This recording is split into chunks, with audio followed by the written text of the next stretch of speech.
to see you. Absolutely, pleasure.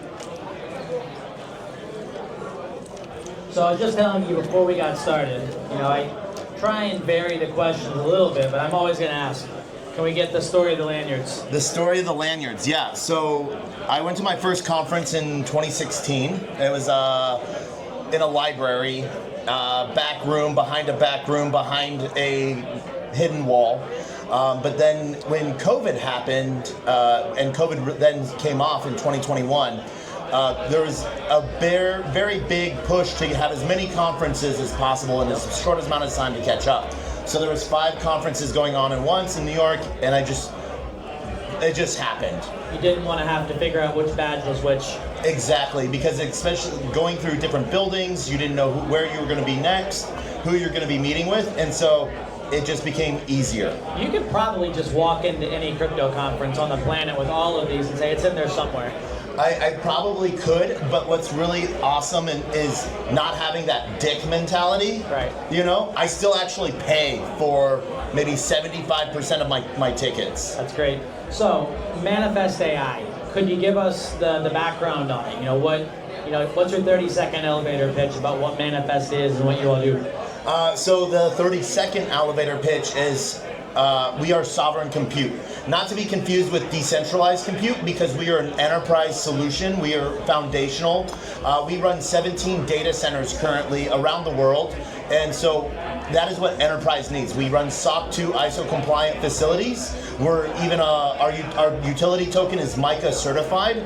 So as we see blockchain becoming the next thing, everyone coming to blockchain, enterprise and regulation doesn't allow for their data to run through Tom, Dick, or Harry's do-it-yourself node operator. And that, don't worry, that is a huge part of how blockchain grows and is going to expand, especially on the decentralized compute side of things and decentralized AI, but needing to be able to train models where your terms and services, like with Google, is they own it and control it, and you just have access to it. We believe in the sovereignty of your data and the privacy of it. We don't index, and so you own your stack and control it.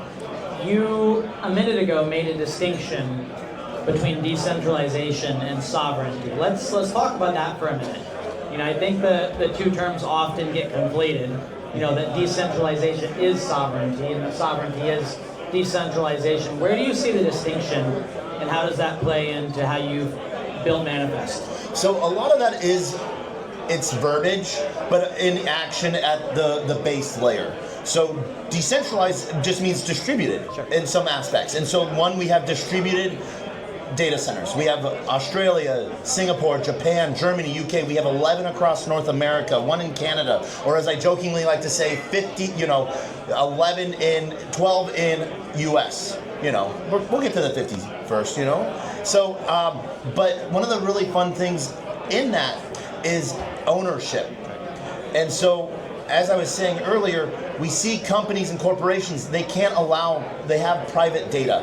Your personal health information. It might be encrypted to the nth degree, but if it's captured by someone else, that's still a violation due to some regulation that is still 100% legit and should be in place. What sort of ownership do the users actually have? So give us an example of what a customer might look like from Manifest, and what sort of ownership and sovereignty they maintain over their data and their assets.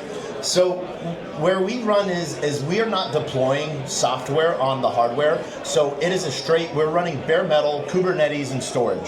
Direct API access to their specific hardware, ZK proofing that it is real hardware, that they're getting exactly what they're paying for. And it's their closed source stack, whether they're running a VM on it or they're running something else, they know that it is their execution environment. And so at the hardware level, we're still, and at the software level, we're still a very dev-heavy protocol. We're not DigitalOcean where anyone can just go click and deploy a node for a weekend. We're a B2B solution, so we have a lot of partners that have consumer-facing front ends, and we're just providing that sovereign private compute on the back end.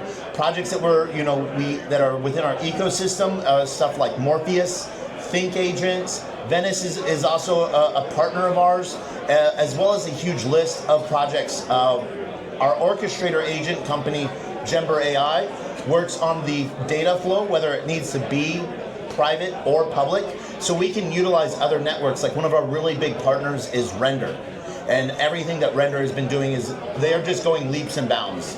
But when you're trying to figure out what kind of data you need to, how it needs to, the inference, the compute needs to be done on it. Well, if you're just trying to take a public document like tax regulation and turn it into machine-readable JSON, that can be done on an open compute network, distributed through the entire Render network, done instantaneously, really quick. If it's private data that can do a little bit more, then an agent will decide or know that it needs to be done privately. And so protecting IP, protecting like script writing or any code generation and everything like that, because what a lot of people forget about with OpenAI is there's two databases where OpenAI information is stored. One, the black box of OpenAI. Every time you ask a question, get a response, it feeds the beast of Sam Altman and OpenAI. And now, since May, when OpenAI lost the court case to the New York Times, all data is now stored, all outputs and user requester IP is stored, as I like to say, in a public database, aka a federal database, but it's a public database. Delete or private chat, it's all there. Is for the next 5 years.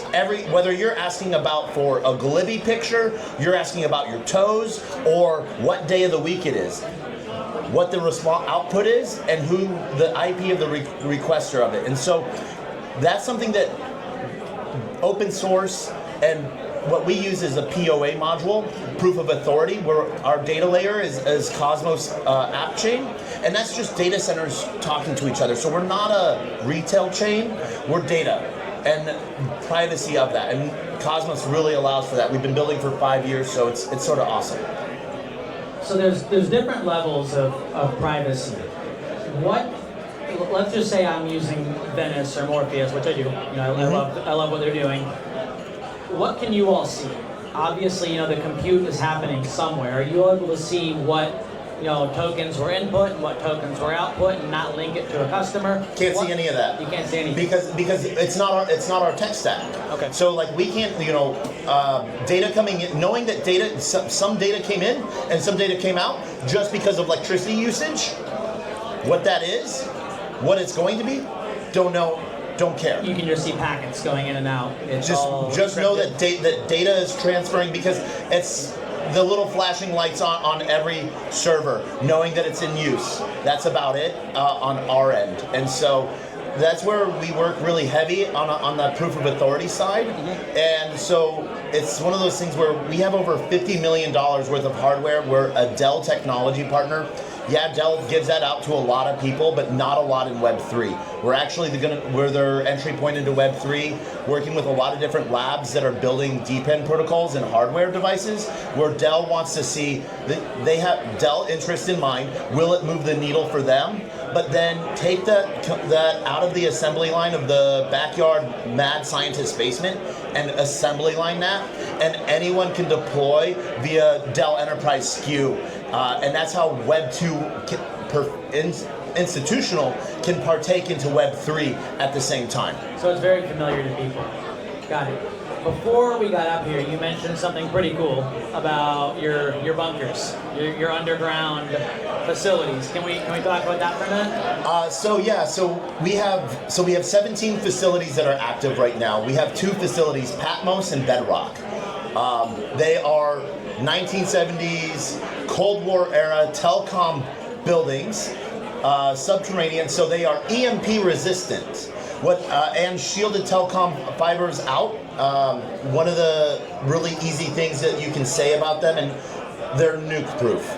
And so we have a lot of interest from a lot of chains that are wanting to have some of their node infrastructure in these facilities. We have Web 2 companies as well, and so we have Web 3 companies. The long word of what we're saying we're doing is we're decentralizing centralized decentralization, and that comes from the aspect of look at Ethereum. Anywhere, depending on what numbers you're looking at, anywhere from 38% to 57% of Ethereum nodes are run by AWS. AWS could get an order from a country tomorrow saying no Web3 stuff. And if that entire region goes down, like we've seen happen before, we see entire node structures just disappear. That's true. So, getting close to the end here, can you tell us a little bit about, do you have a token? Do you plan to launch one? What's that look like, and how can folks get involved? I know you talked a lot about the B2B side of things.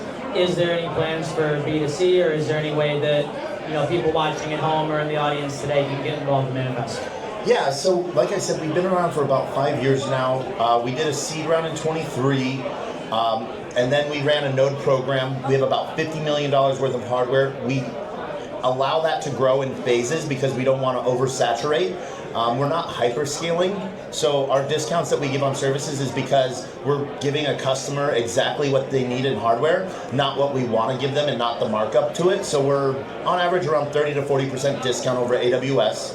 Our token program, MFX, is how we work is it's a utility OTC token right now. Will it be going public? Yes. But the way it works is we do token swaps, whether MOU or with their pre-TGE or post-TGE, we're giving inference and compute to projects. So we'll take part of their token supply, give them the same dollar value of MFX, and then they burn MFX to pay for compute. So we take cash off the table. Right now we have about $540 million worth of tokens under assets, and so I run our index fund, MFX, but the different ways users, community members, and people can get involved. We do have our node program waitlist if they want to get involved in that, and we do have OTC token deals, and I know we're going to be coming up on the deal desk soon as well. That's right, DNA deal desk. The DNA deal desk, not the DNA house deal desk. We are more than DNA house. We are. DNA has been an amazing partner, but we see huge partnerships and being able to provide infrastructure and compute, because what we're told by the mass media is that there's a huge GPU shortage. Data centers you can't find any. Electricity is through the roof, and it's just going to cost you an arm and a leg. That's actually not true. NVIDIA and OpenAI is doing this whole De Beers structure where they're saying that they are limiting it. It's not the truth, especially in a open source manner. Well, Taco, thank you so much. I can just tell every time I talk to you how passionate you are about this and how much you care about it, and we love what you're building and excited to be here with you. Thanks so much. Thank you for having me. Love being part of DNA. Take care. Thank you.